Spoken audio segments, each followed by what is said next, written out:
మనం గమనించినట్లయితే ఆదిలోనే దేవుడు ఒక మందిరాన్ని చేయడం జరిగింది, మందిరాన్ని నిర్మించడం జరిగింది. హల్లెలూయా. అయితే బైబిల్లో గమనించినట్లయితే చాలా మందిరాలు ఉన్నాయి, చాలా విధాలైన మందిరాలు ఉన్నాయి. ఆ మందిరాలని నిర్మించే విధానాన్ని బట్టి కొన్ని ఉన్నాయి. ఆదిలోనే దేవుడు ఒక మందిరాన్ని నిర్మించాడు.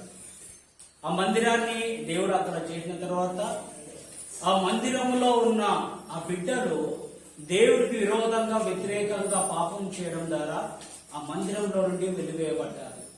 ఆ మందిరం అయినాక ఏదేను తోట, హల్లెలూయా, ఆ ఏదేను తోటని దేవుడు ఒక మందిరంగా దేవుడు వాళ్ళకి ఇచ్చాడు. ఎప్పుడు దేవుడు ప్రతి క్షణము ప్రతి దినము ఆ మందిరంలో గడపాలి, వారితో నివర్తించాలని ఒక ప్రేరేపణ, ఒక తలంపు కలిగి ఈ ప్రజలతో నేను ఉండాలని చెప్పి ఏదేను తోటలో ఒక మందిరంగా దేవుడు నిర్ణయించి ఆయన నివర్తించే స్థానంగా దేవుడు దాన్ని ఎన్నుకున్నా కూడా అక్కడ ఉన్న ఆ ఇద్దరు బిడ్డలు దేవుడికి విరోధంగా పాపం చేయడం ద్వారా ఆ మందిరంలో నుండి ఆ ఏదేను తోటలో నుండి వెళ్లివేయబడ్డారు. హల్లెలూయా. ఇక మనం గమనించినట్లయితే రెండవ మందిరం ఏంటనగా ఈ యొక్క జన సమూహము ప్రపంచమంతా తుఫాను చేత, వడగాలుల చేత ఈ యొక్క ప్రపంచం మొత్తం అల్లకల్లోలం అయిపోతుంది. మీరు రక్షణ పొందాలి అంటే, మీరు రక్షించబడాలి అంటే ఒక ఓడ అనే ఒక మందిరాన్ని మీరు సిద్ధపరచుకోండి. నన్ను నమ్మి, నన్ను విశ్వసించి నా మాటలను అంగీకరించిన వారు ఆ ఓడలోకి రావాల్సిందిగా అని చెప్పి అలనాడు ఎవరి ద్వారా? నోవాహు ద్వారా అక్కడున్న ప్రజలకు ఎంతగానో బోధించారు, ఎంతగానో వారికి ప్రకటించారు. అయినా కూడా అక్కడున్న ప్రజలు ఏం చేశారంటే నోవాహు మాటలు వినకుండా, నోవాహు మాటలు పట్టించుకోకుండా వరిష్టానుసారంగా పాపంలో, వరిష్టానుసారంగా వ్యభిచారంలో, వరిష్టానుసారంగా మత్తులు అయిపోయి ఉన్నారు. అనుకోని గడియల్లో 40 రోజులు, 40 రాత్రులు, 40 పగలు వర్షం పడడం జరిగింది. హల్లెలూయా. ఒక పెద్ద వర్షము ద్వారా ఆ ఓడలో ఉన్న ప్రజలు ఎవరు అనగా నోవాహు కుటుంబము, అక్కడ ఉన్న జంతువులు, పక్షులు. హల్లెలూయా. నోవాహు కుటుంబము రక్షణ పొంది ఆ రక్షణకర్త అయిన, రక్షణకరమైన ఓడలోకి ప్రవేశించింది. ఓడ అనగా ఒక మందిరం, రెండవ మందిరం. ఆ మందిరంలోకి ప్రవేశించారు. కానీ కిందున్న ప్రజలందరూ ఏమైపోయారు? చనిపోయారు. హల్లెలూయా. అయితే ఇప్పుడు మూడవ మందిరం గురించి మనం ఆలోచించినట్లయితే, ఈ యొక్క మందిరం గురించి కొన్ని విషయాలు మనం బైబిల్లో చదివినట్లయితే, ఇందాక నేను చెప్పిన 2 మందిరాలు, మొదటిగా ఆది కాండంలో ఉంటాయి, 2వ అధ్యాయం ఉంటాయి, రెండవదిగా ఆది కాండంలోనే ఉంటాయి. హల్లెలూయా. అయితే ఇక్కడ మూడో విషయాన్ని మనం గమనించినట్లయితే, అబ్రహాము కుమారుడైన ఇస్సాకు కుమారుడైన యాకోబు చేసిన మందిరం ఒకటి ఉంది. హల్లెలూయా. ఆ మందిరం గురించి మనం గమనించినట్లయితే చదువుదాం. ఆది కాండము 28వ అధ్యాయము 10 నుండి 17 వచనం వరకు. కొద్దిగా గట్టిగా చదవాలి, కరెంట్ లేదు, మైక్ కూడా లేదు. యాకోబు బేర్షెబా నుండి బయలుదేరి హారాను వైపు వెలుచు ఒక చోట చేరి బ్రతుకుంకినందున అక్కడ ఆ రాత్రి నిలిచిపోయి ఆ చోటి రాళ్లలో ఒకటి తీసుకొని తనకు తలగడగా చేసుకొని అక్కడ పండుకొనెను. అప్పుడు అతడు ఒక కలగనెను. అందులో ఒక నిచ్చెన భూమి మీద నిలుపబడి ఉండెను. దాని కొన ఆకాశముల కంటేను దాని మీద దేవుని దూతలు ఎక్కుచుండుచు నుండిరి. మరియు యెహోవా దానికి పైగా నిలిచెను. హల్లెలూయా. ఇక్కడ వరకు జరిగిన తర్వాత మళ్ళీ తర్వాత కంటిన్యూ చేద్దాం. అయితే యాకోబు ప్రయాణము చేస్తూ ఉన్నప్పుడు ఒక స్థలములో అలసట తీసుకోవడానికి చీకటి అయిపోయింది కదా. హల్లెలూయా. చీకటి అయిపోయింది కదా. ఒక స్థలంలో అలసట తీసుకోవడానికి, ఆ స్థలం పేరు ఏం పేరమ్మా? బేర్షెబా నుండి చదువు. హారామునకు వెళ్ళుచు. హల్లెలూయా. అయితే ఆ స్థలంలోకి వెళ్ళుచున్న సమయంలో మధ్యలో ఒక మార్గంలో కట్టిక చీకటి అయిపోయింది, రాత్రి అయిపోయింది. ఇప్పుడు ఆయన ఏం చేయాలి? ప్రయాణం చేయాలి అంటే ఆ రోజులలో టార్చ్ లైట్లు లేవు, సెల్ ఫోన్ లైట్లు లేవు, ఏం లేవు. ఆ చీకటిలో ప్రయాణమై వెళుతుండగా ఏమవుతుందో, ఎక్కడ ఏకుంటుందో, ఎక్కడ లోయ ఉందో తెలియదు. అయితే నేను ఇక్కడ ఇప్పుడు ఏం చేయాలంటే ఒక స్థలంలో నేను నివసించాలి, ఒక స్థలంలో నేను పడుకోవాలి, ఒక స్థలంలో అలసట తీసుకోవాలి అని చెప్పి యాకోబు ఆ స్థలంలో అలసట తీసుకున్నప్పుడు ఒక దర్శనం అతనికి వచ్చింది. హల్లెలూయా, హల్లెలూయా. యాకోబుకు ఒక దర్శనం. ఏంటి ఆ దర్శనం అంటే, ఆకాశము కంటే పైగా నిచ్చెన ఒకటి ఉంది. ఆ నిచ్చెన పై నుండి కింది వరకు ఉంది. ఆ నిచ్చెనకు దేవదూతలు ఎక్కుతూ దిగుతూ ఉన్నాయంట. హల్లెలూయా, హల్లెలూయా. ఎప్పుడైనా ఇలాంటి దర్శనం మీకు వచ్చిందా? ఏడన్నా సినిమాలో ఉన్న హీరోలే మా కళ్ళకు వస్తాయి, హీరోలే మా కళ్ళకు వస్తాయి. ఎందుకో బాగా క్లోజ్, అనుదినము అనుక్షణము ప్రతిదీ తలంపుల్లో, మాటల్లో, చూపుల్లో, ప్రవర్తనలో, నడవడికల్లో ప్రతిదీ వాళ్ళని ఫాలో అవుతాం. ఈ యాకోబుకు ఏ దర్శనం కలిగిందంటే, దేవదూతలు ఆ నిర్జన ఎక్కుతూ దిగుతూ ఉన్న దర్శనం కలిగింది. ఈరోజు మనకే దర్శనాలు వస్తున్నాయి. హల్లెలూయా. ఒక భక్తుడు ఒక పాట పాడాడు, ముఖ దర్శనము చాలయ్యా నాకు, ముఖ దర్శనము చాలయ్యా. ఎవరి ముఖ దర్శనము? సమీపించని తేజస్సులో నివసించే. హల్లెలూయా. ఈ యాకోబుకు ఒక దర్శనం వచ్చింది. ఆ దర్శనము దగ్గర అతడు గమనిస్తున్నాడు, కనిపెడుతున్నాడు. ఏంటి అతను ఇది కారణం ఏంది? ఈ దేవదూతలు ఈ స్థలంలో ఎక్కుతూ దిగుతూ ఉన్నాయి కదా, ఈ స్థలం పక్షంలో దేవుడు ప్రణాళిక, దేవుడు ఉద్దేశం ఏంది అని చెప్పి ఆలోచిస్తూ ఉన్నప్పుడు, అప్పుడు ఉదయకాలం అయినాక తర్వాత చదువురా, మరియు యెహోవా దానికి పైగా ఎక్కడ నిలిచాడంట? పైన. ఏ పైన? నిచ్చెనకు పైన. యెహోవా అంటే మన దేవుడు. ఆమేన్. నిచ్చెన అనగా ప్రభు అయిన యేసుక్రీస్తు. హల్లెలూయా. ఇప్పుడు యెహోవాకు కిందున్న భూమిపై ఉన్న ప్రజలకు మధ్యలో నిచ్చెన వలె ఆయన ఉన్నాడు. ఆయన ఎవరంటే మన ప్రభు అయిన యేసు మాత్రమే. ఆమేన్. ఆ సమీపించని తేజస్సులో నువ్వు నివసించాలి అంటే, ఆయన రాజ్యంలో నువ్వు చేర్చబడాలి అంటే, ఆయన రాకడలో నువ్వు ఎత్తబడాలి అంటే, నీకు నాకు మధ్యవర్తి ఒక పార్సన్ ఉంటే సరిపోదు.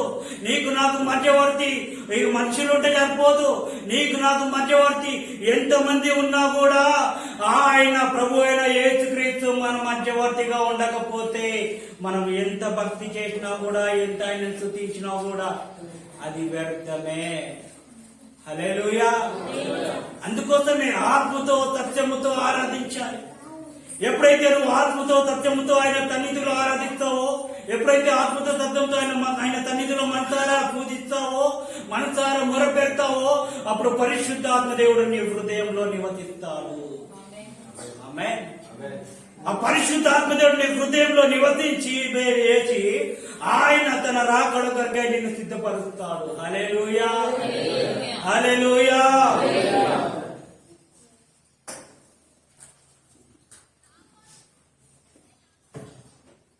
ఇప్పుడు ఆయన ఎక్కడున్నాడు? నిరీక్షణకు పైగా. ఆమేన్. ఆకాశమైన సింహాసనం, భూమి ఆయన పెట్టుకున్న పాదస్థానం. హల్లెలూయా. ఈ భూమిపై ఉన్న మనము ఒక దర్శనం కలిగి ఉండాలి. ఆమేన్. ఒక దర్శనం, ఒక ప్రణాళిక, ఒక ఉద్దేశము కలిగి ఉండాలి. అది ఏ దర్శనము అంటే, లోక సంబంధమైన ఆస్తులు, అంతస్తులు, ఐశ్వర్యాలు సంపాదించే దర్శనం కాదు. నేను ఆయన రాకడలో చేర్చబడాలి, ఆయన రాజ్యంలో ఎత్తబడాలి, ఆయన బిడ్డగా నేను మార్చబడాలి, ఆయన సముఖములో నేను నివసింపజేయాలి. హల్లెలూయా. ఆ దర్శనం కలిగి ఉండాలి. ఈ రోజులలో దర్శనం లేదు, ఏం లేదు. దర్శనం లేదు, ఏం లేదు. ఏమి తిందుమా, ఏమి తాగుదుమా, ఏమి. యాకోబుకు కలిగిన ఒక దర్శనం, దేవదూతలు ఎక్కుతూ దిగుతూ యెహోవా దీక్షణకు పైగా ఉంది, రమ్ము. హల్లెలూయా. నశించిపోతున్న అనేక జనులు ఉన్నారు, నశించిపోతున్న ప్రజలు ఉన్నారు, నశించిపోతున్న మనుషులు ఉన్నారు. వీళ్ళందరినీ ఏం చేస్తున్నాడంటే ఆకాశంలో నుండి యెహోవా పిలుచుచున్నాడు. అలనాడు ఒక భక్తులు ఒక పాట కట్టాడు, రమ్మనుచున్నాడు నిన్ను ప్రభు యేసు. హల్లెలూయా. ఎక్కడికి రమ్మంటున్నాడు? కొంతమంది రమ్మంటారు ఎక్కడికి, పనికి మన పార్కులకు రమ్మంటారు, పనికి మన సినిమాలకు రమ్మంటారు. ఈ మధ్యలో కొంతమంది దేవుడు బిడ్డలే, ఎవరు మామూలు కాదు, దేవుడు బిడ్డలే, దేవుడి సన్నిధిలో వాడబడుతున్న వారే, దేవుడి సన్నిధిలో ఒక పాత్రగా ఉండాల్సిన వారే రమ్మనుచున్నారు అనగానే, పిలవగానే, కాల్ రాగానే ఎక్కడికి పోతున్నారు? సినిమాలలోకి వెళ్తున్నారు, పార్కులలోకి వెళ్తున్నారు, క్లబ్లలోకి వెళ్తున్నారు. దైవికమైన భయము భక్తి కలిగిన బిడ్డలో ఆయన సన్నిధిలో సజీవులై ఉంటారు. ఆమేన్. ఈ రోజులలో భక్తి లేదు, ఏమి లేదు. ఎక్కడికంటే ఎక్కడికి, ఏ చోటుకంటే ఆ చోటుకి, ఎంత అంటే అంత. హల్లెలూయా. చదువురా కింద. నేను నీ తండ్రి అయిన అబ్రహాము దేవుడను. నేను ఇప్పుడు పైన ఉన్న తండ్రి మాట్లాడుతున్నాడు. నేను నీ తండ్రి అయిన అబ్రహాము దేవుడను, ఇస్సాకు దేవుడను, ఇస్సాకు దేవుడను, యెహోవాను. నీవు పండుకొని ఉన్న ఈ భూమిని నీకును నీ సంతానములకు ఇచ్చెదను. నీకు నీ సంతానం. ఏ భూమి అంట? నువ్వు ఎక్కడైతే నివసింపజేస్తున్నావో, ఎక్కడైతే నువ్వు హస్తక తీసుకుంటున్నావో, ఎక్కడైతే నువ్వు నిద్రపోతున్నావో ఆ భూమిని నీకును నీ సంతానానికి నేను ఇస్తాను. హల్లెలూయా. హల్లెలూయా. కొత్త నిబంధన మనం గమనిస్తే సర్వలోకం మనదే.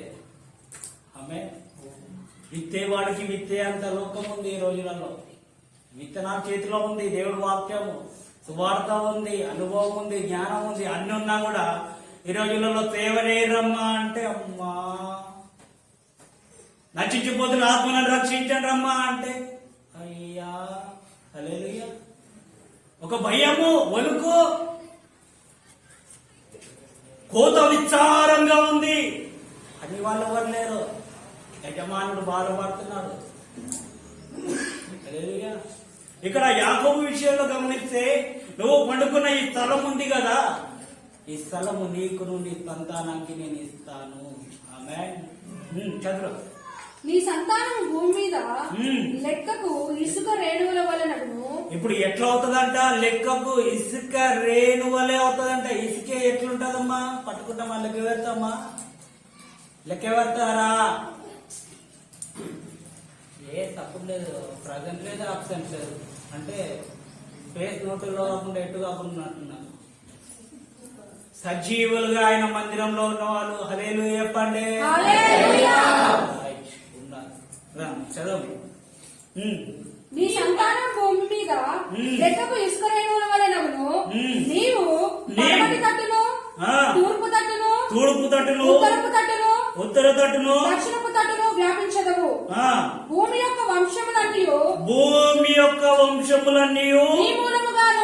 నీ మూలముగాను నీ సంతానం మూలంగాను ఆశీర్వాదించబడతాయి. ఇక్కడ యాకోబు చరిత్ర గురించి చెప్పాలి అంటే రాబో దినాల్లో మీకు చెప్తారు. ఈ రోజుల్లో మన సబ్జెక్ట్ ఏంటంటే ఈ రోజు మందిరము. ఈ టాపిక్ అంటే ఎందుకు నేను చెప్తున్నాను, ఇదంతా ఎందుకు చదివిస్తున్నాను అంటే మీకు అర్థం కావాలి. యాకోబు ప్రయాణం చేస్తూ ఉన్న ఆ స్థలంలో నివసిస్తున్నప్పుడు దేవదూతలు ఎక్కుతూ జిగుతూ ఉన్న స్థలము, అతడు పడుకొనున్న రాయి విషయమే ఏంది, ఆ స్థలం విషయమే ఏంది, అది మీకు అర్థం కావాలి. అసలు యాకోబు ఎవరు, ఏంటి పరిస్థితి అంటే, యాకోబు ఒక మోసగాడైనా కూడా దేవుడు అతన్ని కనికరిస్తున్నాడు. నీ ద్వారా, నీ సంతానము ద్వారా ఈ భూమి పైన ఉన్న ప్రతి ఒక్క బిడ్డ ఆశీర్వదించబడుతుంది.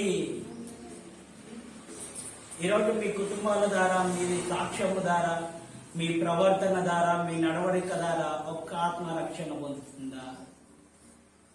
ఒక ఆత్మ రక్షణ పొందుతుందా? డౌటే. హల్లెలూయా. ఆవేశం వచ్చినప్పుడు ఆవేశం ఎక్కడ కంట్రోల్ చేసుకోవాలో అర్థం కాదు.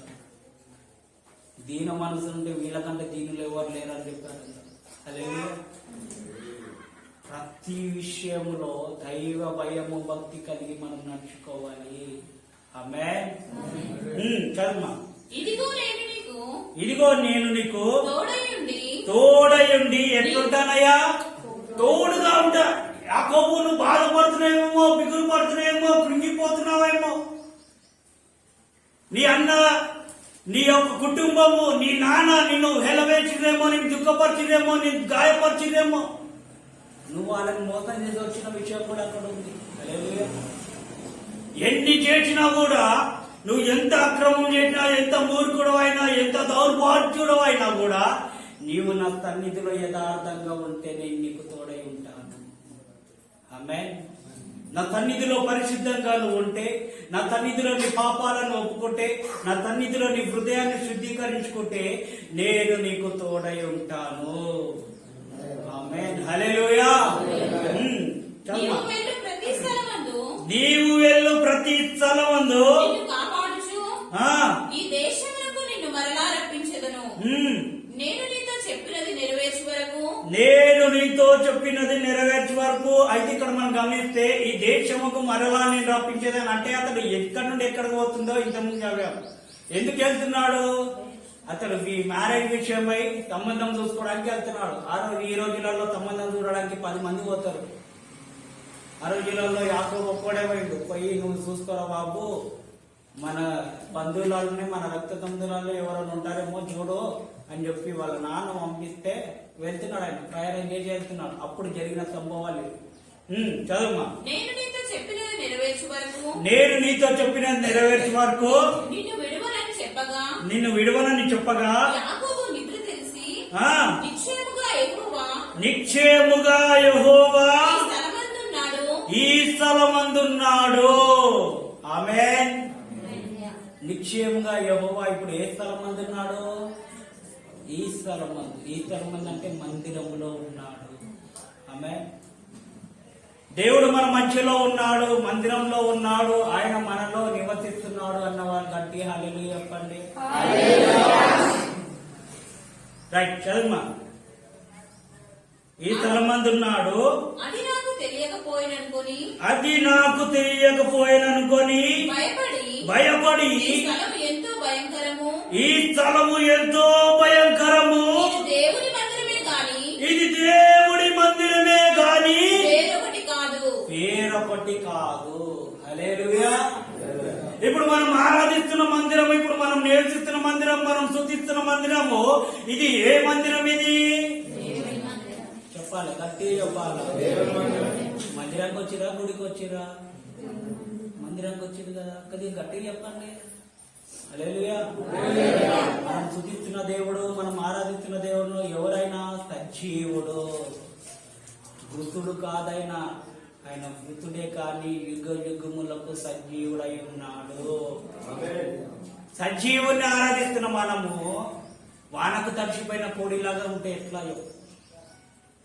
వర్షాకాలం వచ్చిన ఒక కోడిలు అంటే మీకు అర్థమవుతుందా? చికెన్ అంటే కొట్టేది అనుకుంటారు. హల్లెలూయా. కోడి పెట్టెలు ఉంటాయి కదా, ఆ కోడి పెట్టెలు వర్షానికి తడవగానే ఎట్లుంటాయి? ఒక పువ్వులో కట్టుకొని ఉంటాయి. దేవుని నమ్ముకున్నా కూడా, దేవుడి సన్నిధిలో ఉన్నా కూడా కొద్దిమంది అదే విధంగా ఉంటున్నారు. హల్లెలూయా. నిద్ర లేచిన సింహం వలె మనం ఉండాలి. ఆమేన్. హల్లెలూయా. అయితే ఇది దేవుడి మందిరమే, వేరొకటి కాదు. అంటే దానికి అర్థం ఏంది? ఇది అంటే ఏంది? మనం నివసిస్తున్న మందిరము, మనం ఆరాధిస్తున్న మందిరము, యాకోబు ఆ స్థలములో ఉన్న ఆ స్థలము ఏమై ఉందంటే ఇప్పుడు దేవుడి మందిరమై ఉన్నది. ఏ మనుషుడిది కాదు, ఏ మానవుడిది కాదు, ఏ కష్టం కాదు, ఏది కాదు. అది దేవుడు ఎన్నుకున్న స్థలం అది. హల్లెలూయా. దేవుడు కోరుకున్న స్థలం ఇది. ప్రయాసపడిన చాలా మంది ఉన్నారు. ప్రయాసానికి తగ్గిన ప్రతిఫలము దేవుడు వారికి వాళ్ళ రాజ్యంలో, పరలోక రాజ్యంలో దయచేయబోతున్నాడు. ఆమేన్. కానీ ఇది నా మందిరము, ఇది మా తాత మందిరము, మా మామ మందిరము, మా ముత్తాత మందిరం అనుకోవడానికి ఏ యోగ్యత అర్హత మనకు లేదు. ఆమేన్.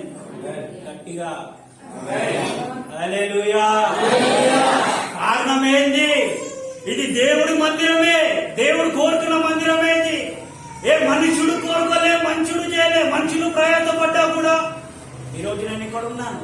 ఇది నా మందిరం అని చెప్పుకోవడానికి నాకు అధికారం లేదు. ఈరోజు నేను ఇక్కడ ఉంటాను, రేపు వేరే చోటుకి వెళ్ళిపోతా. దేవుడు పిలిచిన చోటుకి వెళ్ళిపోతా.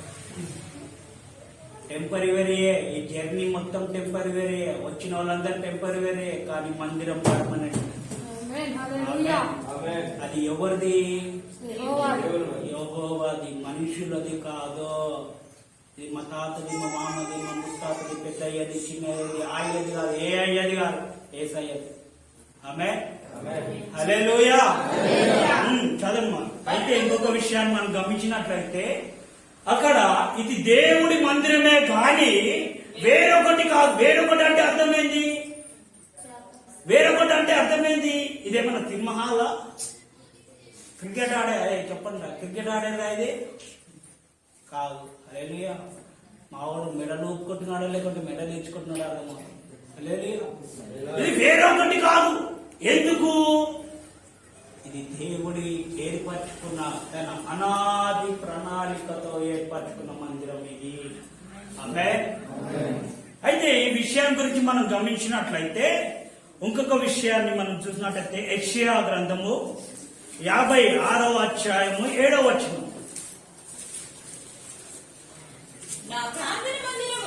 నా ప్రార్థన మందిరములో ఇప్పుడు ఏం చేస్తాడంట? ఈ మందిరంలో ఆనందింపజేస్తాడు.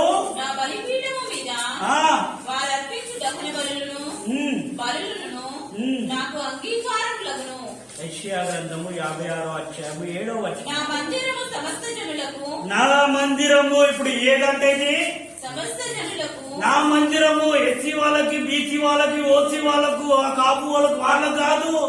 నా మందిరము సమస్త జనులకు ప్రార్థన మందిరం అనబడును. వాళ్ళే రావాలండి. కొన్ని చోట్ల ఉంది, మన మందిరంలో అది లేదు. నేను నేర్చుకున్న ఉపదేశ క్రమములో, నాకు నా పితరులు నేర్పించిన బోధలో ఎస్సీ వాళ్ళకే మందిరము, బీసీ వాళ్ళకే మందిరం, వాళ్ళకే మందిరం, వీళ్ళకే మందిరం అని లేదు. ఈ మందిరము సమస్త జనులకు ప్రార్థన మందిరము. హల్లెలూయా. ఈ భూమి పైన ప్రతి ఒక్కరికి ప్రార్థన మందిరం. ఎవరైనా రావచ్చు, ఎవరైనా వెళ్ళొచ్చు. వచ్చిన వారికి దీవెన్లు, రాని వారికి దీవెన్లు కోల్పోతారు. హల్లెలూయా. సమస్త జనులకు ప్రార్థన మందిరం అనబడును. వెలివేయబడిన వారిని సమకూర్చు ప్రభువగు యెహోవాకు ఇదే. హల్లెలూయా. ఇప్పుడు ఏమైందంటే ఇశ్రాయేలులో ఏర్పరచబడిన అప్పుడు యాకోబు గురించి చెప్పాను కదా ఇందాక. యాకోబు, మోసగాడైన యాకోబుని దేవుడు ఇశ్రాయేలుగా దేవుడు ఆశీర్వాదించాడు.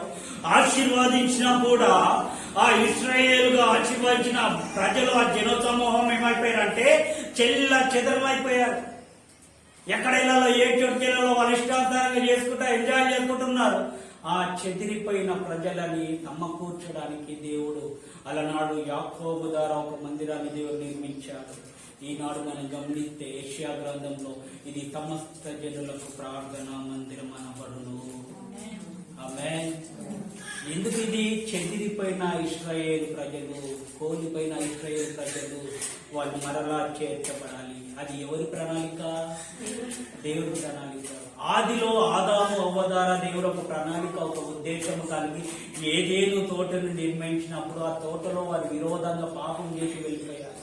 నోవాహు కాలంలో నోవాహు ద్వారా ఒక ప్రణాళిక, దేవుడు ఒక ఉద్దేశం కలిగి ఇప్పుడైనా ఈ ప్రజలు మారతారేమో, ఈ బిడ్డలు మారతారేమో, వారిని ఓడలోకి రమ్మని నోవాహు నేను 40 రాత్రులు తుఫాను నేను కురిపించబోతున్నాను, వర్షం కురిపించబోతున్నాను అన్నా కూడా, చెప్పినా కూడా వినకుండా చెదిరిపోయిన ప్రజలు యాకోబు మందిరము దగ్గర, ఆ స్థలము దగ్గర కోల్పోయిన ప్రజలు, కోల్పోయిన ఆశీర్వాదాలని మరలా దేవుడు సమకూర్చడానికి ఈ యొక్క మందిరాన్ని దేవుడు నిర్మించుకున్నాడు.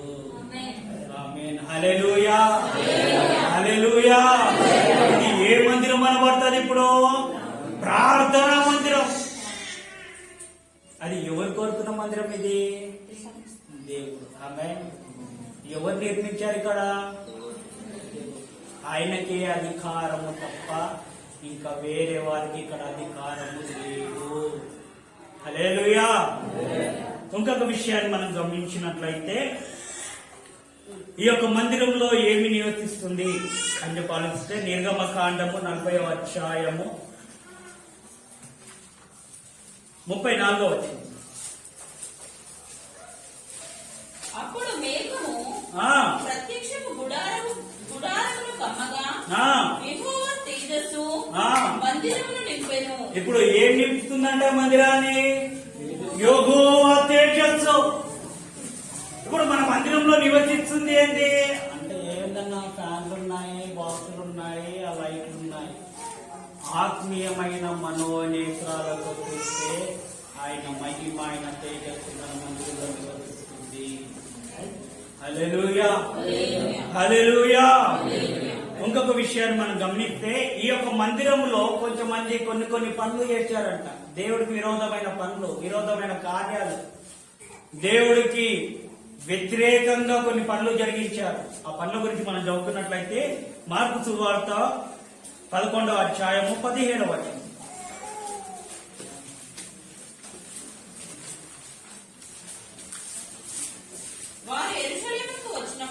వారు యెరూషలేమునకు వచ్చినప్పుడు ఆయన దేవాలయంలో అంటే మందిరములో ప్రవేశించి క్రయ విక్రయములు అంటే కొనుగోలు, ఇచ్చుకోవడము, పుచ్చుకోవడము, తీసుకోవడము, బిజినెస్ చేయడము, వ్యాపారాలు చేయడము, అవన్నీ చేస్తున్నారు. అక్కడ ఎక్కడ చేస్తున్నారు? ఎక్కడ చోటు లేదేమో వీళ్ళకు. దేవాలయంలో. హల్లెలూయా. కొన్ని దేవాలయాల్లో కొన్ని అయితే ప్రేరాలి, అమ్మా ఇది అమ్ముకోవడం కాదు, మీకు ప్రార్థన చేయడానికి. కొన్ని సంఘాలలో 100 రూపాయలు ప్రార్థన ఉన్నాయి. ఏది? వ్యాపారం. హల్లెలూయా. కర్షిపు, ప్రార్థనా పూర్వకమైన కన్నీళ్లు, చెమట తోచిన కర్షిపు 50 రూపాయలు. కొనుక్కున్న వారు కొనుక్కోండి, దేవుడు మీకు ఆశీర్వాదాలను ఇస్తారు. ఒక ఆయిల్ కొత్త డబ్బా అంటే నాకు తెలియదు అది ఎందుకో ఇట్లా చేస్తురో ఏదో నాకు అర్థమవుతుంది. ఒక ఆయన అంటారు ధన సమృద్ధి కలిగించే ప్రార్థన నూనె. ఆ ప్రార్థన నూనెనంట ఒక ఇంట్లో విజిటింగ్కి వెళ్ళాం గత రోజుల్లో, ఇక్కడ తిరుమలగిరిలో వెళ్తే ఆయన ఏమన్నారు, లోపలికి బీవాళ్ళకి ఓపెన్ చేసి ఒక ప్రేయర్ బయటకు తీశారు. బ్రదర్ ఏంది ఇది అంటే, ధన సమృద్ధి కలిగించే ప్రార్థన నూనె. ఇది లోపల దాపెట్టుకుంటే ధన సమృద్ధి అయిపోతుందా? హల్లెలూయా. ఈ రోజులలో వ్యాపారాలు అయిపోతున్నాయి. ఎక్కడ వ్యాపారాలు చేస్తున్నారు? దేవాలయంలోనే, దేవుడు సన్నిధిలోనే. దైవికమైన భయం, భక్తి లేకుండా దేవుడు సన్నిధిలోనే వ్యాపారాలు చేస్తున్నారు. దేవుడు సన్నిధిలోనే ఇష్టాంతరంగా నడుచుకుంటున్నారు. దేవుడు సన్నిధిలోనే వ్యర్థమైన మాటలు మాట్లాడుతున్నారు. దేవుడు సన్నిధిలోనే వారు దేవుడికి విరోధంగా పనులు చేస్తున్నారు. అక్కడ ప్రభు అయిన యేసుక్రీస్తు వారు దేవాలయంలోకి ప్రవేశించగానే వారు వ్యాపారాలు చేస్తున్నారు. ఈ రోజులో కొన్ని సంఘాలలో మనం గమనించినట్లయితే యవనస్తులు, వారితో పాటు కొంచెం మంది తల్లిదండ్రులు ఏం చేస్తున్నారంటే, అరే అమ్మాయి వచ్చిందా, మా బిడ్డకి ఇద్దాం అనుకున్నాను, అరే మా కొడుకుకి ఇద్దాం అనుకున్నాను, సారీ బిడ్డకి అంటున్నాను. అరే ఎందుకంటే ఈ రోజుల్లో అమ్మాయిలు ఎవరు అబ్బాయిలు ఎవరు అర్థం అవుతలేదు. అక్కడ మిస్టేక్ అయితే ఇక్కడ కూడా మిస్టేక్ అవుతుంది. హల్లెలూయా. మా కుమారుడికి ఇద్దాం అనుకున్నాం కదా, అమ్మాయి వచ్చిందా? ఎక్కడా? చూపులు ఎక్కడా? మందిరంలోనే. దేవుడు మందిరంలో మన చూపులన్నీ ఎక్కడ ఉండాలంటే తండ్రి వైపే ఉండాలి. కన్న తండ్రి చేర్చునట్లు నన్ను చేర్చును ప్రియుడు. హల్లెలూయా హల్లెలూయా హల్లెలూయా హల్లెలూయా. ఎందుకు చేయొస్తున్నా అంటే మీరు ఉన్నారు లేదు, దేవుడికి మహిమ కలుగును గాక. అయితే ఇక్కడ వాళ్ళు క్రయ విక్రయములు చేస్తున్నారు, వ్యాపారాలు చేస్తున్నారు, వడ్డీలకు ఇస్తున్నారు, అన్ని చేస్తున్నారు. దేవుడి మందిరంలో ఏం చేయొద్దు? వ్యాపారాలు చేయొద్దు, పెళ్లి సంబంధాలు మందిరంలో చూడొద్దు, కుటుంబ విషయాలు మందిరంలో మాట్లాడద్దు. ఏదో ఉంటే అవుట్ ఆఫ్ వాటర్. హల్లెలూయా. ఏదైనా ఉంటే బయటనే మాట్లాడుకోవాలి, బయటనే చేసుకోవాలి. బయట ఏం చేసుకుంటారో, కొట్టుకుంటారో, తిట్టుకుంటారో, తనుకుంటారో, సమాధానం పడతారో, అదంతా బయట. కానీ దేవుడి మందిరంలో ఏం చేయాలి? ప్రార్థన పూర్వకంగా ఎదగాలి. ఆమేన్. అక్కడ ఉన్న ప్రజలు ఆ విధంగా చేయడం ద్వారా ప్రభు అయిన యేసుక్రీస్తుకు ఆవేశం వచ్చింది. తర్వాత ఏం చేశాడు? అయ్యా ఇక్కడ రండి అయ్యా, ప్రార్థన చేస్తాను అయ్యా రండి అని చెప్పి ప్రార్థన చేయాలి. అక్కడ కింది వచనంలో చదువురా, నా మందిరము సమస్తమైన అన్యజనులకు. ఇప్పుడు ఇక్కడ మనం గమనించాలి, మొదట మనం యెషయా గ్రంథంలో గమనించినట్లు ఈ మందిరము సమస్తమైన ప్రజలకు ఏ మందిరం అనబడుతుంది? ప్రార్థన మందిరం. ఇక్కడ గమనిస్తే ఒక మాట అక్కడ మెన్షన్ అయింది. ఏ మాట అది? అన్యజనులు. అన్యజనులు అంటే ఏంటి? దేవుణ్ణి నమ్మని వాళ్ళు, దేవుణ్ణి విశ్వసించని వాళ్ళు. ఈ రోజులో మనం కూడా వచ్చిన బ్యాక్గ్రౌండ్ అదే. దేవుని నమ్ముతున్నామంటే ఏ బ్యాక్గ్రౌండ్ నుండి, ఏ స్థలంలో నుండి వచ్చి మనం దేవుని విశ్వసించామో మనకు తెలుసు. కానీ మనతో పాటు ఇంకా అనేకులు అంజులు ఉన్నారు, అంజనులు ఉన్నారు. వారందరికీ ఇది ఏమనబడుతుంది? ప్రార్థన మందిరం అనబడుతుంది. అక్కడ ప్రభు అయిన యేసుక్రీస్తు వారు వ్యాపారం చేస్తుంటే కొరడా తీసుకొని ప్రతి ఒక్కరిని ఎదిమాడు, ఆ స్థలంలో నుండి వెలగొట్టాడు. కారణం ఏంటి? ఇది దేవుడి మందిరం. హల్లెలూయా హల్లెలూయా. ఇంకొక విషయాన్ని మనము గమనించినట్లయితే అదే లూకా సువార్త 19వ అధ్యాయము 45వ వచనం. ఆయన దేవాలయంలో ప్రవేశించి అందులో విక్రయము చేయువారితో నా మందిరము ప్రార్థన మందిరము అని వ్రాయబడి ఉన్నది. అయితే మీరు దానిని దొంగల గుహగా చేసిదరని చెప్పి. ఇప్పుడు ఏం చేస్తున్నారంటే ప్రార్థన మందిరాన్ని దొంగల గుహ. పోలీసులు వస్తే దాచుకోవడానికి దొంగల గుహ చేసుకున్నట్టు లేదు. ఆ రోజులలో రాజు అధికారులు వాటిని శిక్షించేటప్పుడు వచ్చి గుహలు దాచుకున్నారేమో. దొంగల గుహగా ఈ రోజులలో మందిరాలను చేస్తున్నారు. కాబట్టి దేవుడు ప్రజలమైన మనము దేవుడి మందిరంగానే మనం భావించాలి, దేవుడి మందిరంగానే మనం పెట్టుకోవాలి. కానీ ఇష్టాంతరంగా మనం వాడుకోవడానికి చేసుకోవడానికి ఉండదు. హల్లెలూయా. లూకా సువార్త 20వ అధ్యాయం 45 నుండి 47 వచనం. ప్రజలందరూ వినుచుండగా ఆయన ఇట్లనెను, శాస్త్రులను గూర్చి జాగ్రత్త పడుడి. వారు నిలువుటంగీలు ధరించుకొని తిరుగగోరుచు సంత వీధులలో వందనములను, సమాజ మందిరములలో అగ్రపీఠములను, విందులలో అగ్రస్థానములను కోరుదురు. ఇప్పుడు ఏం కోరుతారంట? మందిరంలో పీఠం వేసుకుంటారంట. సమాజ మందిరంలో, సమాజ ప్రజల మధ్యలో ఏంటంటే పెద్ద స్థానం. ఆయన గ్రేట్, నేను గొప్పవాడిని, నేను ఉన్నవాడిని, నేను ఇంత కష్టపడ్డా, ఇంత ప్రయాసపడ్డా. ఏది? పేరుల కోసము, గొప్పల కోసము ప్రయాసపడుతున్నారు. హల్లెలూయా. అక్కడ శాస్త్రులు, పరిచయాలు ఏం చేస్తున్నారంటే వాళ్ళ ఘనతల కోసం, వారి గొప్పల కోసము మందిరంలో అగ్రపీఠం ఒక స్థానం వేసుకొని కూర్చున్నారు. మందిరంలో నివసించేది ఎవరు నివసించాలి? దేవుడు నివసించాలి, దేవుడి సన్నిధి నివసించాలి. కానీ అక్కడ ఉన్న ప్రజలు ఏం చెప్తున్నారంటే దేవుడికి విరోధంగా చేస్తున్నారు. హల్లెలూయా. చదువురా. వారు విధవరాండ్ర ఇంద్రను దిగమింగుతూ ఎవరింట్లో విధవరాండ్లో వారింట్లో దిగమింగుతూ మాయవేషముగా దీర్ఘ ప్రార్థనలు చేయుదురు. ఏ ప్రార్థన అంట? దీర్ఘ ప్రార్థన చూస్తే ఇంత పొడవు ఉంటది. అర్థమవుతుందా? కొంతమంది దేవుడి బిడ్డలని చెప్తున్నాను, అంటే దేవుని నమ్ముకున్న బిడ్డలు, మొత్తం పూర్తిగా దేవుడి బిడ్డలని చెప్పట్లే, దేవుణ్ణి నమ్ముకున్న బిడ్డలు. ప్రార్థన చూస్తే ఇంత పొడుగుంటది, సాక్ష్యం చూస్తే ఇంత పొడుగుంటది. ఏ సాక్ష్యమో? ఆడైపోయిన సాక్ష్యం. హల్లెలూయా.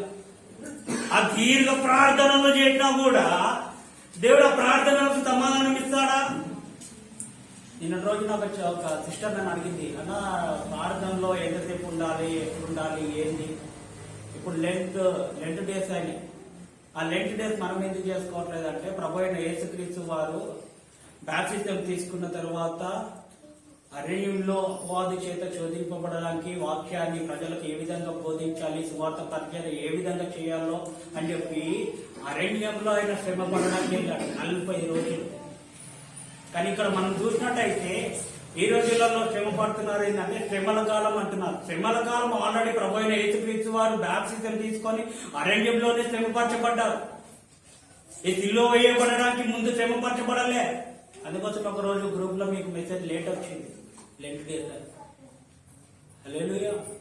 యాక్చువల్గా మనం చేసుకోకూడదు. రోమన్ క్యాథలిక్ మెథడిక్ బాప్టిస్ట్ వాళ్ళు చేసుకుంటారు. నిజమైన ఉపదేశము తెలిసిన నా పితరులు కూడా నాకు చెప్పారు.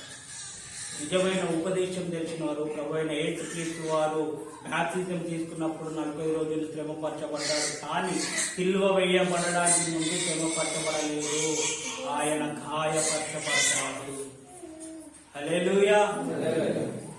కొంతమంది ఏంటంటే 40 అవర్స్ 40 గంటలైన సమాధిలో ఉన్నాడు, అది 40 రోజులుగా చేసుకుందామంటే గట్లా అనుకుంటే అది కరెక్ట్ కాదు. ఆమేన్. చదువు. వారు మరీ విశేషముగా శిక్ష పొందుతారని తన శిష్యులతో చెప్పాను. ఇప్పుడు ఏం చేస్తారంటే వారు మీరు మరీ విశేషంగా శిక్ష పొందుతారు. ఏ శిక్ష? ఇక దేవుడు కలిగించే శిక్షలు ఎన్నో ఉన్నాయి. ఆ శిక్ష పొందుతారు. వేశ్యాధారణ అవసరం లేదు. దేవుడి మందిరంలో పరిశుద్ధత, పవిత్రత, యథార్థత ఆయన సన్నిధిలో నువ్వు కలిగి ఉంటే నిన్ను దేవుడు గొప్ప చేస్తాడు, నిన్ను దేవుడు ఆశీర్వదిస్తాడు, నీ అవసరత దేవుడు తీరుస్తాడు. కారణం ఏంటంటే ఇది దేవుడు ఏర్పరచుకున్న మందిరము. ఇది దేవుడి మందిరమే కానీ వేరొకటి కాదు. హల్లెలూయా. హల్లెలూయా. ఇంకొక విషయాన్ని మనము గమనించినట్లయితే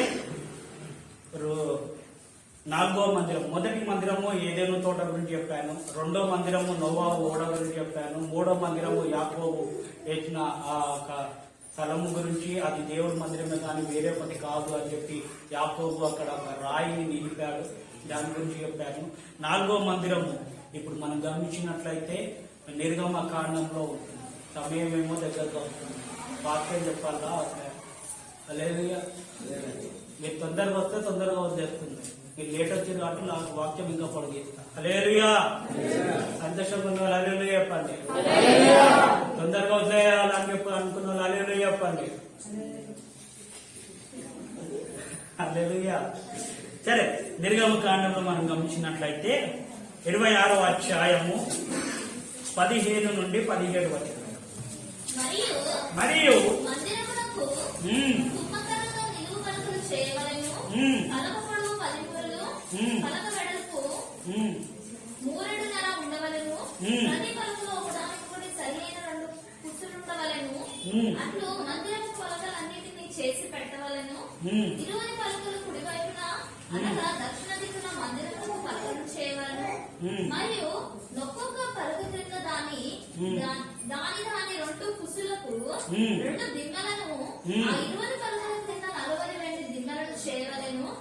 మందిరపు 2వ ప్రక్కకు అనగా ఉత్తర దిక్కున ఒక్కొక్క పలక క్రింద 2 దిమ్మలు, 20 పలకలను వాటి 2 దిమ్మలు చేయవలెను. కడుమటి తట్టు మందిరం యొక్క వెనుక ప్రక్కకు 6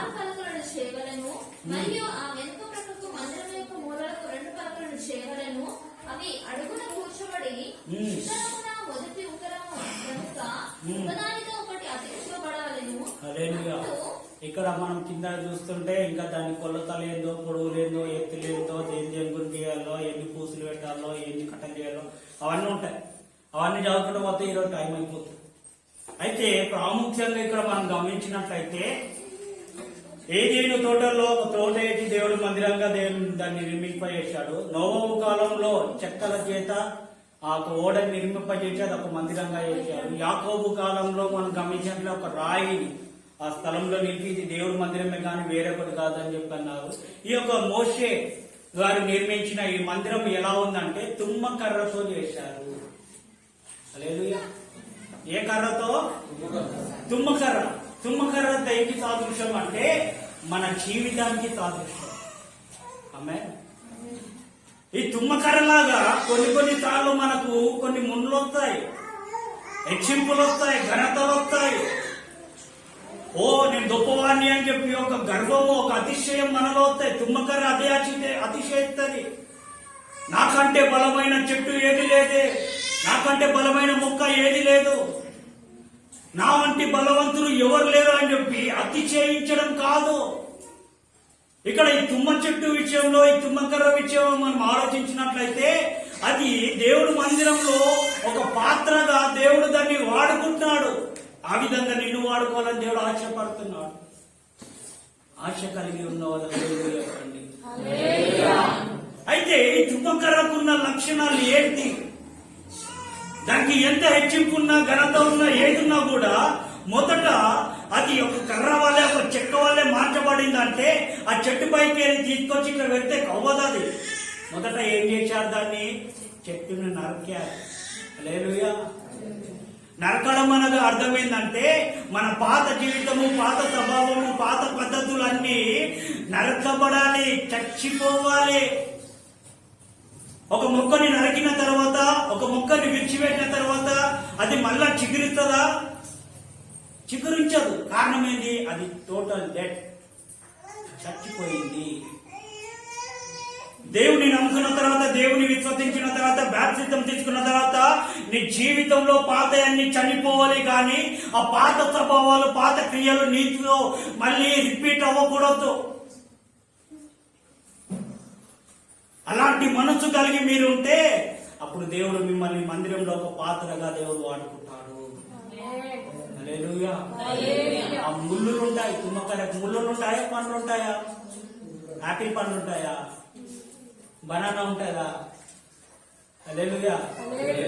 కొంతమందికి కూరగాయల పేర్లే తెలియదు, నాకు కూడా తెలియదు. ఏం చెప్పాలి? మా అమ్మ అట్లా ఇచ్చింది. కూరగాయల పేర్లే తెలియదు. పావు కిలోకు, అర్ధ కిలోకు గివే తేడా తెలియదు. ఏంటంటే ఎక్కువ మేము పోము కాబట్టి.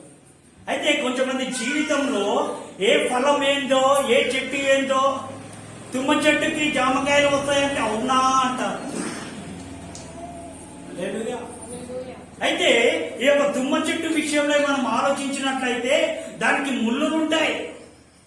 ఆ ముళ్ళులు ఒక మనిషికి హాని కలగజేస్తుంది, ఒక మనిషికి గుచ్చుకుంటుంది.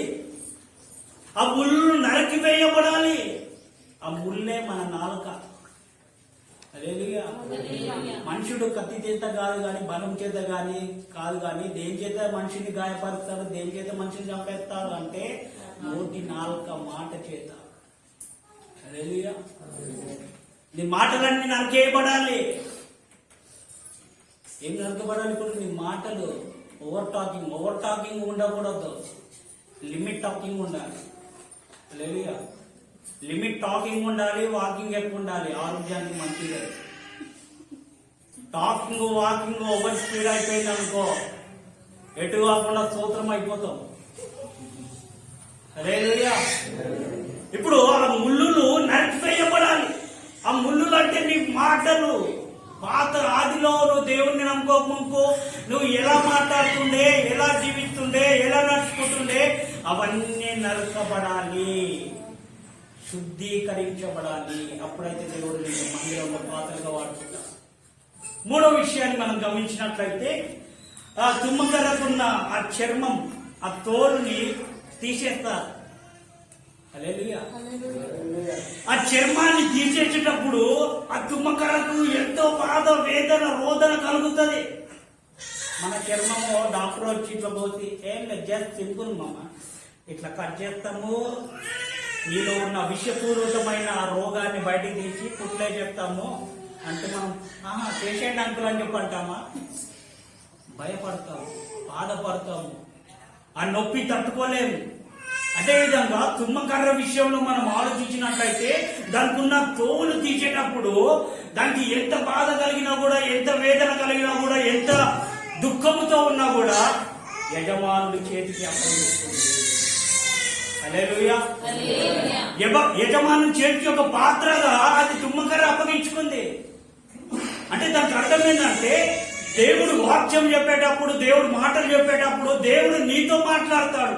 నిన్ను గుచ్చుకునే విధంగా, నిన్ను గాయపరిచే విధంగా, నీకు నొప్పి కలిగే విధంగా, నీ యొక్క పాత స్వభావాన్ని అంతా తీసివేసే విధంగా దేవుడు నీతో మాట్లాడినప్పుడు నీకు నొప్పి కలుగుతుంది. నాతో నేను మాట్లాడుతున్నాను, నన్నే టార్గెట్ చేశాడు. నేను టార్గెట్ చేయడానికి నేను ఏమి పెద్దవాడిని కాదు. మీ ఇంట్లో సీసీ కెమెరాలు పెట్టి ఎవరు ఏం చేస్తున్నారు, ఏ సీరియల్ చేస్తున్నారు, ఏం చేస్తున్నారు నాకేం తెలుసు, అట్లా చూసేవాళ్ళు కూడా కాదు. పరిశుద్ధాత్మ దేవుడు నాకు బోధిస్తే నేను చెప్తున్నాను. హల్లెలూయా. అయితే ఆ చర్మం తీసేటప్పుడు దానికి నొప్పి వచ్చినప్పుడు అది తట్టుకుంటుండే. దేవుడు వాక్యం చెప్పినప్పుడు నీకు గుచ్చుకున్నప్పుడు నీ మనసుని సరిగా చేసుకోకుండా ఇంత కఠినంగా ఉంటుందా పోదా, చా నేను ఉండాలి, మందిరంలో వెళ్ళిపోతా, వేరే మందిరానికి వెళ్ళిపోతా. శిక్ష పొందితే ఆశీర్వాదం ఉంటది, శ్రమలని సహిస్తే ఆశీర్వాదం ఉంటది, దీర్ఘశాంతం కలిగి ఉంటే ఆశీర్వాదం ఉంటది. ఇవన్నీ నాకు వద్దు, ఓన్లీ బ్లెస్సింగ్ వాటర్ కావాలి. God bless you sister, oh my dear, in the name of Jesus.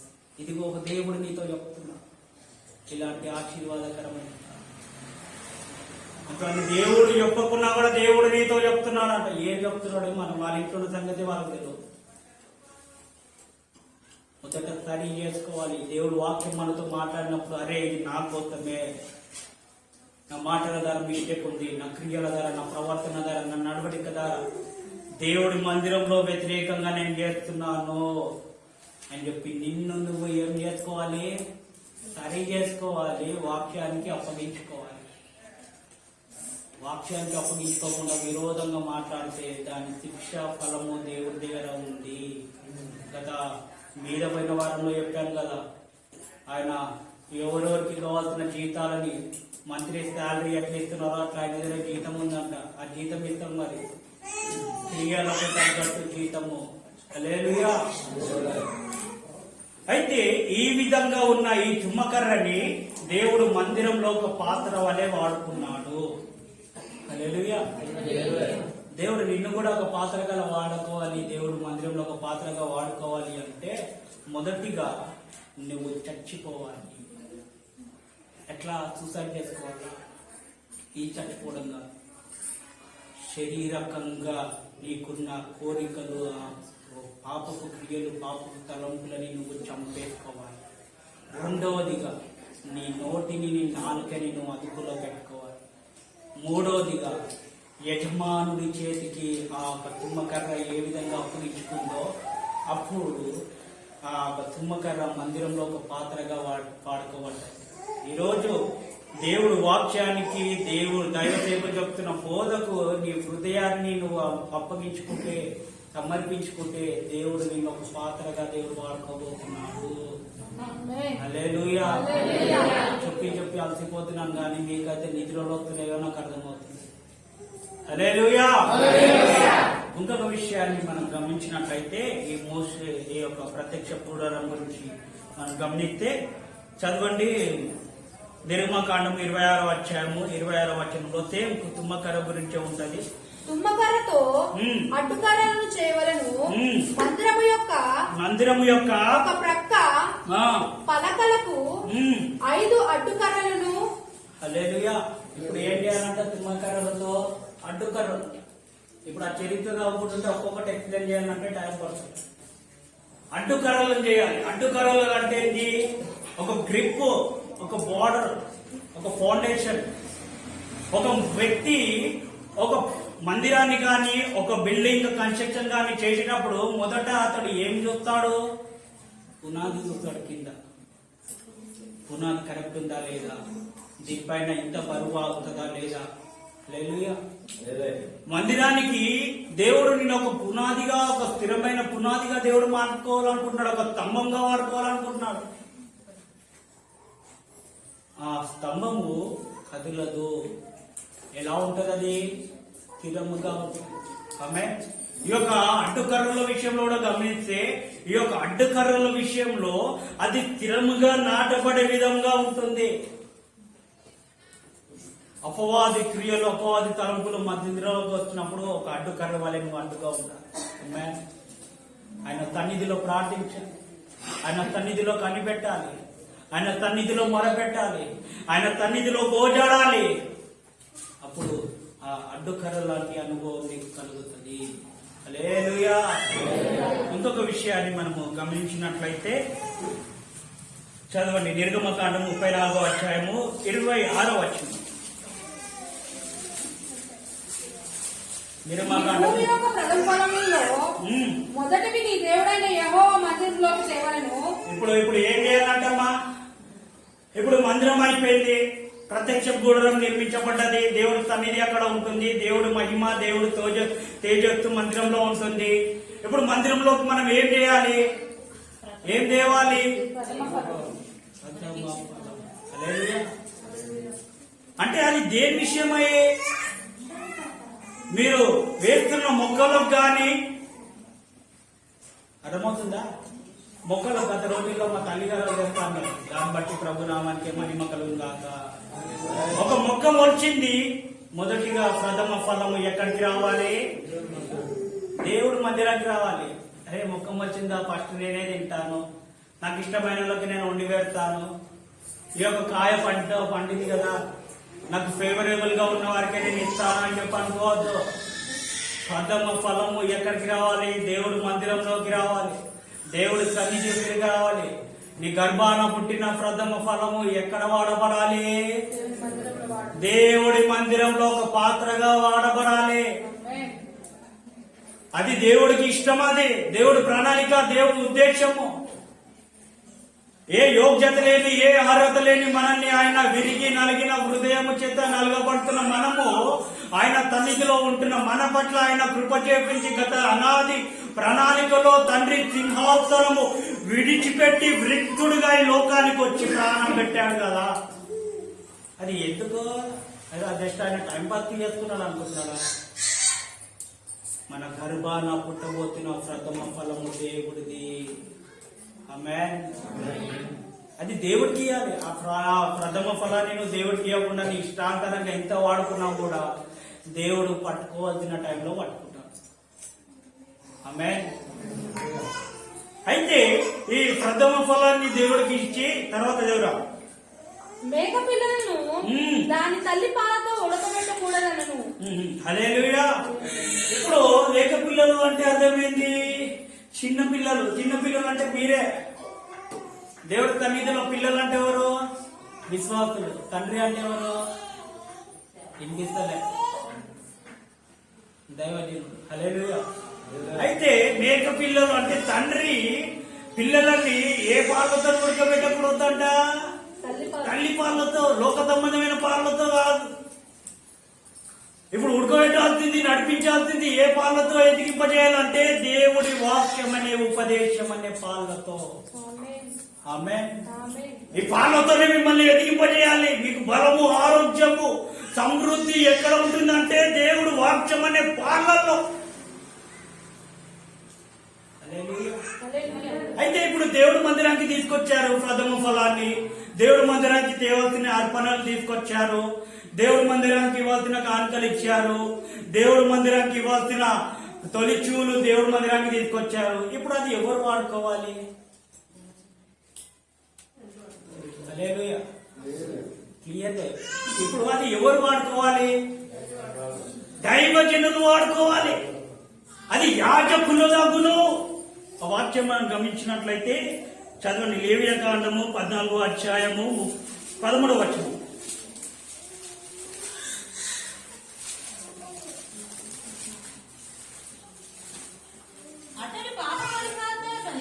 అతడు పాప పరిహారార్థ బలి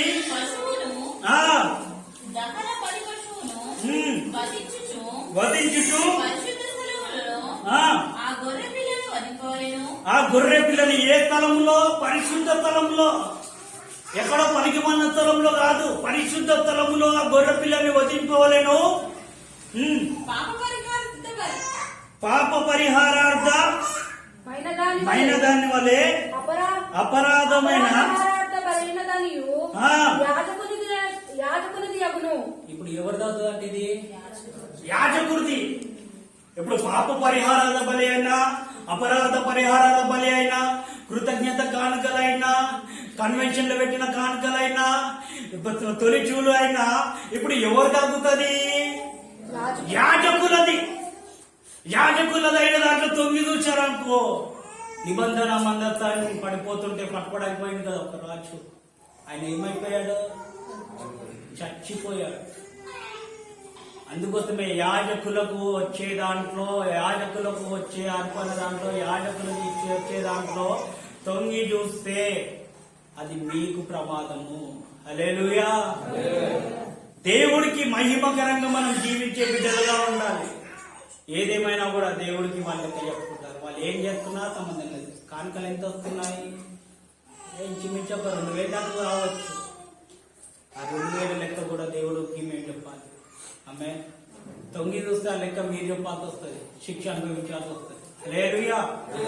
అయితే ఇప్పుడు మనం గమనించినట్లయితే ఈ విధంగా ఉన్న మనం నడుచుకోవాల్సింది ఏంటంటే తుమ్మకర్ర అనుభవం కలిగి ఉండాలి. ఏ కర్ర? తుమ్మకర్ర.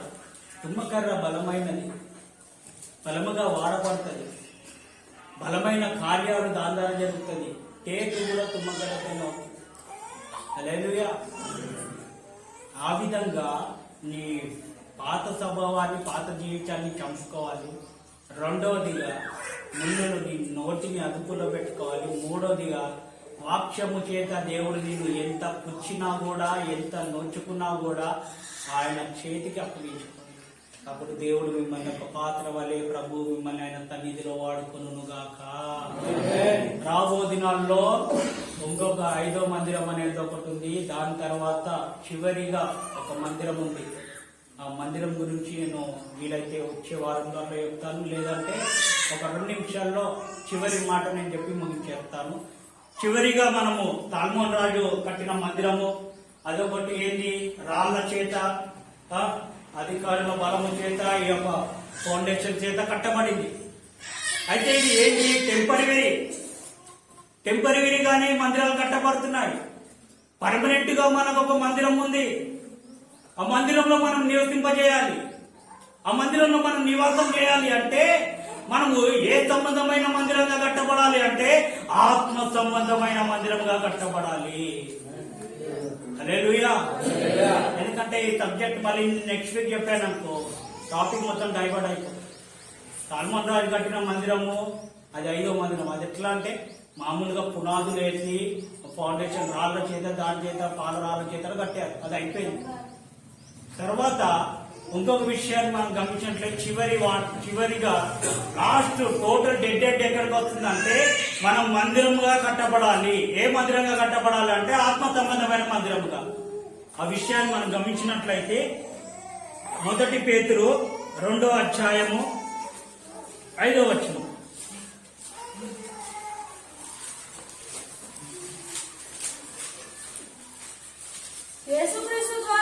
యేసుక్రీస్తు ద్వారా దేవునికి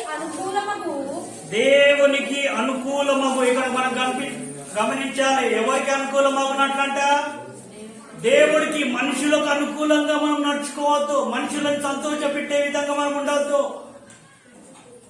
ఎప్పుడైతే మనం మనుషులను సంతోషపెట్ట కోరుతున్నామో అది దేవుడికి విరోధమే. హల్లెలూయా. సంతోషపెడితే పరమానంద ఉన్న తండ్రిని సంతోషపెట్టాలి. చదువు. దేవునికి అనుకూలమగు ఆత్మ సంబంధమైన బలులను నడిపించుటకు పరిశుద్ధ యాజకులుగా ఉండునట్లు ఆ. మీరును సజీవమైన రాళ్ల వలె నుండి రాళ్ళ వలె ఉండి ఇక్కడ మనం గమనించినట్లే మందిరముగా కట్టబడుచున్నారు. ఆత్మ సంబంధమైన మందిరం వలె మీరు కట్టబడుచున్నారు. హల్లెలూయా. హల్లెలూయా. ఇక్కడ పైన ఇంకొక మాట ఉంది, సజీవమైన రాళ్ళు. సజీవమైన రాళ్ళు. ఈ రాళ్ళ గురించి దేవుడి చిత్తమైతే ఒక సబ్జెక్ట్ ఉంది, వచ్చే రోజులలో నేను చెప్తాను. ఇప్పుడు మనము కట్టబడాల్సింది ఏ సంబంధమైన మందిరముగా? ఆత్మ సంబంధమైన మందిరముగా. ఎప్పుడైతే మనం ఆత్మ సంబంధమైన మందిరముగా కట్టబడతామో ఇవన్నీ టెంపరరీ మందిరాలు. ఇందాక నేను చెప్పిన ఆ మందిరాలన్నీ టెంపరరీ. ఆత్మ సంబంధమైన మందిరంగా మనం కట్టబడాలి అంటే పరిశుద్ధాత్మదేవుడు మనలో నివసింపజేయాలి. నాలో నివసించే నా యేసయ్యా. హల్లెలూయా. పరిశుద్ధాత్మదేవుడికి నీ హృదయాన్ని అప్పగించుకో. నీ హృదయాన్ని ఆయనకు అప్పగించుకుంటే ఆయన నిన్ను ఆత్మ సంబంధమైన మందిరముగా దేవుడు నిన్ను కడతాడు. ఈ శరీర సంబంధమైన మందిరాలు ఎన్ని కట్టినా, ఈ మందిరాల్లో నువ్వు ఎంత ప్రార్థన చేసినా, ఈ మందిరంలో ఎంత వాక్యాలు చెప్పినా, ఎన్ని విధాలుగా నువ్వు జీవించినా కూడా ఆత్మ నీలో లేకపోతే, ఆత్మ సంబంధమైన మందిరముగా నువ్వు కట్టబడకపోతే ఆయన రాజ్యంలో నువ్వు చేర్చబడలేవు. హల్లెలూయా. కాబట్టి ప్రతి ఒక్కరు ఆత్మ సంబంధమైన మందిరంగా కట్టబడదాం. ఆయన రాకడకు సిద్ధపడదాం. దేవుడి యొక్క కొద్ది మాటలని మన వినికిడిలో భద్రపరిచి దీవించునుగాక. ఆమేన్. ప్రతి ఒక్కరు మోకాల పైన ఉండి ప్రార్థన చేస్తాం. ప్రతి ఒక్కరు హల్లెలూయా, హల్లెలూయా, స్తోత్రం, స్తోత్రం, స్తోత్రం, స్తోత్రం. చేయాలి, ప్రార్థన చేయాలి. ఇన్ని రోజులు నువ్వు ఏ విధంగా నడుచుకున్నావు? ఇన్ని రోజులు నువ్వు ఏ విధంగా జీవించావు?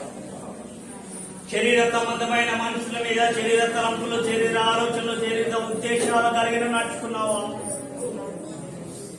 దేవుడి సన్నిధిలో నువ్వు ఏ విధంగా, ఆ తుమ్మకర్ర ఏ విధంగా యజమానుడికి అప్పగించుకున్నదో ఆ విధంగా నీ అనుభవము, నీ జీవితం ఉంటుందా? తుమ్మకర్ర మొదటిగా చచ్చిపోతుంది. నీ వ్యక్తిగతమైన పాపపు క్రియలు, పాపపు తలంపులు దేవుడిని నమ్ముకున్న తర్వాత నువ్వు చచ్చిపోయిన వాడిగా ఉండాలి. వెనుకున్నవి మనిషి ముందుకు సాగాలి. తుమ్మకర్రకున్న ముళ్ళుల చేత ఇతరులను గాయపరుస్తున్నావు. నీ నోటి చేత ఎంతమందిని గాయపరుస్తున్నావు? నీ మాటల చేత ఎంతమందిని దుఃఖపరుస్తున్నావు? నీ నోటిని నువ్వు అదుపులో పెట్టుకుంటున్నావా? నీ ఇష్టాంతరంగా మాట్లాడుతున్నావా? ఆ తుమ్మకర్ర చర్మం తీసేటప్పుడు ఒక నొప్పి, ఒక బాధ, తట్టుకోలేని బాధ అయినా కూడా అది అప్పగించుకుంది. వాక్యానికి నీ మనసుని, నీ హృదయాన్ని అప్పగించుకుంటున్నావా? ప్రతి ఒక్కరు ఆయన సన్నిధిలో మొరపెట్టు. ఆయన సన్నిధిలో అడగండి, అయ్యా నాకు దీనత్వాన్ని దయచేయండి తండ్రి, నాలో ఒక తగ్గింపు స్వభావాన్ని దయచేయండి, నాలో నా విషయాన్ని తీసివేసేయండి తండ్రి. తుమ్మకర్రకున్న అనుభవాలని నాకు నేర్పించండి అయ్యా. యేసయ్యా నీకు వందనాలు తండ్రి. శరీర సంబంధమైన మందిరంగా కాకుండా ఆత్మ సంబంధమైన మందిరంగా కట్టబట్టకు సహాయం చేయండి. ఆత్మ సంబంధమైన మందిరంగా జీవించటకు సహాయం చేయండి తండ్రి. మీరు కృప చూపించండి. ఈ లోకంలో శరీర సంబంధమైన ఎన్ని సంపాదించుకున్నా, ఎన్ని చేసుకున్నా, ఎన్ని వేసుకున్నా కూడా ఆత్మ సంబంధమైన మందిరంగా మేము కట్టబడకపోతే ఈ లోకంలో ఎన్ని చేసినా వ్యర్థమే తండ్రి. నీకు వందనాలయ్యా. అలాంటి మనసుని మాకు దయచేయండి, అలాంటి కృపని మాకు దయచేయండి దేవాలయం. చెప్పబడిన వాక్యం నిమిత్తం మన మధ్యలో ఉన్న ప్రియాంకమ్మ ప్రార్థన చేస్తాం. స్తోత్రం, స్తోత్రం, స్తోత్రం దేవా, పరిశుద్ధుడానికి వందనాలు తండ్రి. ఇంతవరకు తండ్రి ఇదిగో వాక్యం ద్వారా మీరు మాట్లాడుతున్నట్టు వందనాలు తండ్రి. నాయన ఇదిగో ప్రభా, పరిశుద్ధంగా మేమందరం సమాజంలో కూడా మీ సంఘానికి ప్రభా మీరు ఏర్పరిచిన మందిరాలు బట్టి నీకే వందనాలు, ఇచ్చిన మందిరాలు బట్టి నీకే వందనాలు తండ్రి. అదే విధంగా తండ్రి మీరు మాతో ప్రభా, మాలో నివసించాలని ప్రభా, మేమందరూ తండ్రి ఆత్మీయంగా ప్రభా సజీవమైన రాళ్ళుగా ఉండి తండ్రి స్తుతించేవారుగా ప్రభా అనుదినం ఉండాలని ప్రభా, మా ఆత్మలో తండ్రి మీరు నివసించాలని ప్రభా, మా యొక్క దేవాలయం ప్రభా, మా యొక్క శరీరం తండ్రి తండ్రి. మీ ఆత్మ మనలో నివసించాలని ఆశించున్నారు కాబట్టి తండ్రి, మేమందరం ఆత్మ సంబంధమైన మందిరాలుగా కట్టబడినట్లుగా సహాయం చేసి మీరే కృప చూపించి మన ఇంతవరకు మాట్లాడిన ప్రతి మాటను బట్టి వందనాలు చెల్లిస్తూ యేసు నామమున ప్రార్థించి పెట్టుకుంటున్నాం తండ్రి. హల్లెలూయా. స్తోత్రం స్తోత్రం స్తోత్రం స్తోత్రం స్తోత్రమయ్యా. భగవంతుడా కృపగల దేవా తండ్రి, మా చెల్లెమ్మ ప్రేమ కంటే జ్ఞాపకం చేసుకోండియ్యా తండ్రి. మా చెల్లెమ్మ విషయంలో మీరు కార్యం జరిపించండి తండ్రి, సహాయం చేయండియ్యా తండ్రి. ఏదేమైనా నీ చిత్త ప్రకారం మీరు జరిపించండి అయ్యా. నీ చిత్తమేమైందో, నీ ప్రణాళిక, నీ ఉద్దేశమేమైందో దేవా ఆ చెల్లి పట్ల మీరు నెరవేర్చండి, సహాయం చేయండి. వారితో ఏ విధంగా మాట్లాడాలో మీరు చక్కటి ఆలోచన కృప చూపించండి. ప్రతి విషయంలో మీరు కార్యం చెప్పండి. చెల్లకు క్షేమకరమైనది, ఆశీర్వాదకరమైనది, జీవనకరమైనది ఏది ఉందో అదే మీరు నెరవేర్చండి. సహాయం చేసి కృప చూపించండి. ఏసునామములో నెరవేర్చిన తండ్రి. దేవుడి చెల్లె విషయంలో కార్యం జరిపించినట్లు స్తోత్రం చెల్లిద్దాం. అదేవిధంగా ఎత్తబడిన కానుక నిమిత్తమై చివరి ప్రార్థన ఆశీర్వాదం తీసుకుందాం. స్తోత్రం స్తోత్రం స్తోత్రం మహోన్నతుడా కృపగల దేవా, కృపాత చేత సంపూర్ణుడా తండ్రి, ఇంతవరకు మమ్మల్ని సజీవ సంఖ్యలో కాపాడి నీ సన్నిధిలో స్తుతించడానికి, ఆరాధించడానికి దేవా, నీ నామాన్ని మహింపరచడానికి దేవా మీరు చూపిన కృపను బట్టి నీకు వందనాలు తండ్రి. విన్న వాక్యానుసారంగా మీరు నడుచుకోవడానికి సహాయం చేయండి. ఆ దుమ్మకరకున్న అనుభవాలన్నిటో మాలో ఉండటకు సహాయం చేయండి దేవా, నీకు వందనాలు తండ్రి. మీరే కృప చూపించండి, సహాయం చేయండి తండ్రి. మీరే సహాయం చేయండి దేవా. వచ్చిన ప్రతి ఒక్క బిడ్డని వారి అవసరతలను మీరు తీర్చండి దేవా. ఏ బిడ్డ ఏ బాధ చేత, దుఃఖము చేత, వేదన చేత వచ్చిందో, ఏ వ్యాధి చేత వచ్చిందో దేవా తండ్రి, నీ సన్నిధిలో వారికి స్వస్థతని, విడుదలని, సమాధానాన్ని దయచేయండి దేవా. నీకు వందనాలు తండ్రి. గుప్పిలిపిన ప్రతి ఒక్క బిడ్డని దీవించండి, ఆశీర్వాదించండి, వారి అవసరతలు మీరు తీర్చండి. లక్ష్యం భాగాలు ప్రభా గుప్పిలి బియ్యం ఇస్తున్న ప్రతి ఒక్క బిడ్డని కూడా దీవించండి తండ్రి. వారి అవసరతలను నీ యొక్క మహిమలో తీర్చండి దేవా తండ్రి. వచ్చిన ప్రతి ఒక్క బిడ్డని బలిష్టమైన అర్థమితి నేను ఆశీర్వదిస్తున్నాను. ప్రతి ఒక్క బిడ్డని నామంలో ఆశీర్వదించబడును గాక, ఈ నామంలో దీవించబడును గాక, ఈ నామంలో వర్ధిలింపబడును గాక. క్షేమాన్ని, ఆశీర్వాదాన్ని, ఆరోగ్యాన్ని నిత్యము నీ సన్నిధిలో పొందుకోను గాక తండ్రి. మీరే కృప చూపించి సహాయం చేయమని ఇప్పుడు వెళ్తున్న ప్రతి బిడ్డ మార్గంలో నీ కృపాన్ని సన్నిధి తోడయించి నీ నామానికి మహిమ తెచ్చుకోమని నజరేయుడైన యేసు నామములో వేర్చున్నాను తండ్రి. మన తండ్రి అయిన దేవుడు ప్రేమ, కుమారుడైన యేసుక్రీస్తు కృప, పరిశుద్ధాత్మ దేవుని సన్నిధి సహవాసం ఇప్పుడు ఎల్లప్పుడూ సకల పరిశుద్ధులకు మనకు ప్రభు రాకడ పర్యంతరం సదాకాలం తోడైండును గాక. యేసు రక్తమే జయం, యేసు రక్తమే జయం, యేసు నామమున అపవాదం తండ్రి కార్యనిరతము చేసే కలుగు